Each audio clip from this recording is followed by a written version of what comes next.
Comment fonctionnent les dividendes? Comment permettent-ils de gagner de l'argent en bourse? Depuis combien de temps faut-il détenir une action pour recevoir son dividende? Et au final même, qu'est-ce qu'un dividende précisément? Autant de questions qui peuvent paraître évidentes pour un investisseur aguerri, mais quand on débute en bourse, il est parfois difficile d'assimiler ces concepts et de bien comprendre le sujet sans y passer des heures. Je me souviens, lorsque j'ai commencé mon parcours d'investisseur, je suis tombé sur plein de vidéos qui louaient les avantages des stratégies à dividendes, mais il m'a quand même fallu quelques recherches pour bien maîtriser ces notions. Eh bien ça tombe bien, car on va reprendre ensemble le sujet à la base. Et après ces 5 minutes de vidéo, expliquées en 5 points, vous aurez en votre possession toutes les connaissances essentielles pour comprendre le fonctionnement des dividendes. Vous êtes prêts? C'est parti!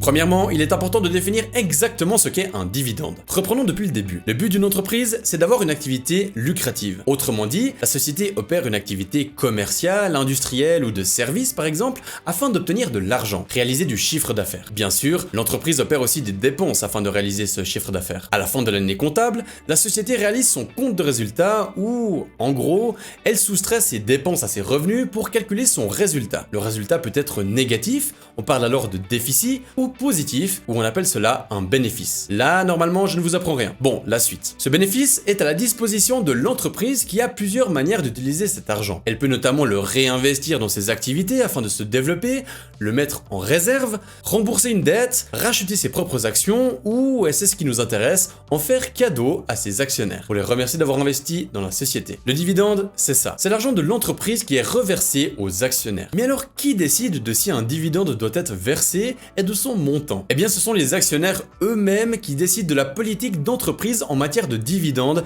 au travers de l'Assemblée Générale Ordinaire qui a généralement lieu une fois par année. Mais alors, pourquoi ce sont les actionnaires qui peuvent décider eux-mêmes de se reverser un dividende et pas les PDG ou le conseil d'administration entier? Eh bien, tout simplement car les actionnaires sont les propriétaires légaux de l'entreprise et en sont responsables. Dans le modèle économique classique, le conseil d'administration d'une société, avec à sa tête le président directeur général, le PDG, n'est en fait que l'exécutif, les responsables du bon déroulement des activités économiques. Il n'est ni plus ni moins simplement chargé d'administrer l'entreprise. Et même si les PDG sont généralement des figures emblématiques des sociétés, ils ne sont pas en mesure de prendre toutes les décisions stratégiques comme bon leur semble.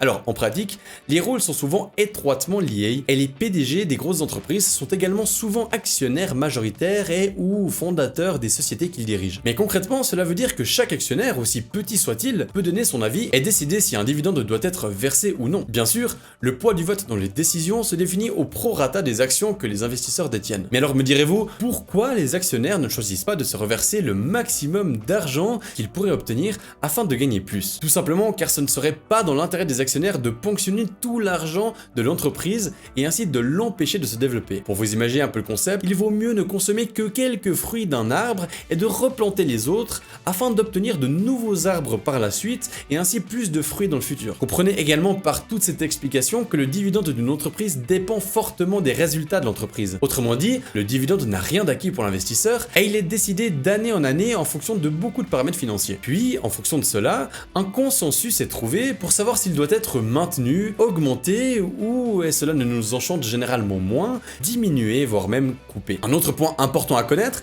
c'est le fait que les dividendes d'une entreprise peuvent être versés sous plusieurs formes. La plus classique est le versement en numéraire, en argent comptant donc. Mais certaines entreprises proposent également une rémunération en actions ou en nature. Lors du versement d'un dividende en actions, l'entreprise distribue aux actionnaires un certain nombre de titres afin que la valeur de ces derniers soit égale au montant du dividende en numéraire. La plupart du temps, les nouveaux titres affichent également une décote par rapport au cours de l'action, ce qui permet à l'entreprise de remercier les actionnaires qui réinvestissent leur argent dans ses activités en se faisant payer sous cette forme. Évidemment, lorsque le montant total des dividendes auquel a le droit un actionnaire ne correspond pas exactement à un nombre entier de titres, l'actionnaire perçoit également des liquidités en complément. Sachez aussi qu'en plus des dividendes ordinaires versés périodiquement, l'entreprise peut également choisir de verser des dividendes extraordinaires, lesquels font souvent suite à des résultats extraordinaires. Dans le jargon financier, on entend par extraordinaire un résultat n'ayant pas trait à l'activité courante de l'entreprise et n'ayant lieu qu'une fois. Par exemple, la vente d'un gros actif comme une marque, ayant ainsi créé un résultat extraordinaire. Ne soyez donc pas surpris de voir apparaître ce terme. Quand on parle du dividende, dividende, il faut aussi qu'on aborde le sujet de la fréquence de son versement. Alors là aussi, cela dépend de la politique d'entreprise en matière de dividendes. Principalement, on trouve 3 possibilités. Soit les sociétés le versent une fois par année, soit chaque trimestre, donc 4 fois par année, soit chaque mois. Dans le cas où vous souhaiteriez réinvestir ces dividendes pour créer un effet boule de neige, vous avez donc tout intérêt à investir dans des sociétés qui versent le plus fréquemment possible son dividende afin de pouvoir réinvestir plus vite. D'ailleurs, si vous ne voyez pas de quoi je parle quand je dis effet boule de neige, j'ai créé une vidéo spécialement dédiée aux intérêts composés dans laquelle je vous explique tout sur cette méthode d'investissement hors du commun. Je vous mets le lien de cette vidéo juste ici et également dans la description. Pour en revenir à la fréquence de versement des dividendes, comprenez évidemment que si une société a un dividende de, disons, 1,2 $ et qu'elle verse son dividende trimestriellement, vous toucherez 30 centimes à chaque trimestre. Le montant du dividende indiqué est à chaque fois le dividende annuel. Faites attention, peu importe combien de fois il est versé par année. Lorsqu'on parle de dividendes, il est également important de connaître les étapes qui viennent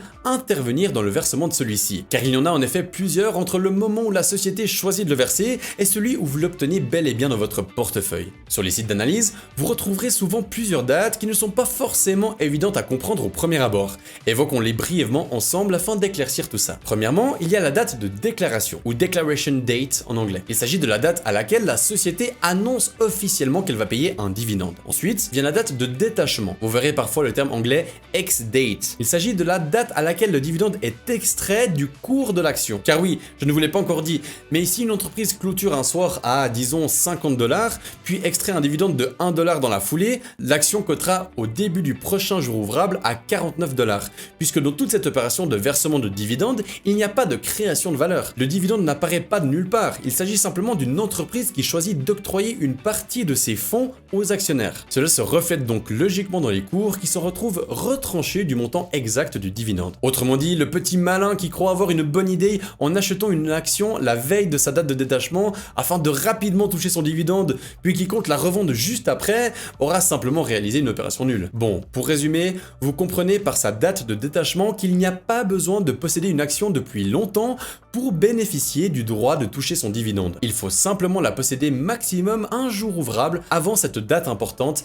qui est la date de détachement. Je passe rapidement sur la troisième date car elle n'est pas fondamentalement importante pour nous petits investisseurs, mais sachez quand même brièvement ce qu'est la date de clôture des registres ou record date. Sachez juste qu'il s'agit de la date maximum à laquelle votre nom doit figurer dans les registres de la société en tant qu'actionnaire pour toucher ce dividende. Concrètement, fiez-vous plutôt à la date de détachement car la date de clôture intervient toujours après. Enfin, la quatrième et dernière date importante à connaître quand on parle de dividende est la date de versement, la payout date, qui définit simplement la date à laquelle vous recevez enfin le dividende dans votre portefeuille. Voilà, on arrive gentiment au terme de cette vidéo, j'espère qu'elle vous aura plu. Si c'est le cas, n'hésitez pas à me le faire savoir dans les commentaires. Laissez également votre petit pouce en l'air juste au-dessous de la vidéo, ça aide énormément pour le référencement de cette chaîne.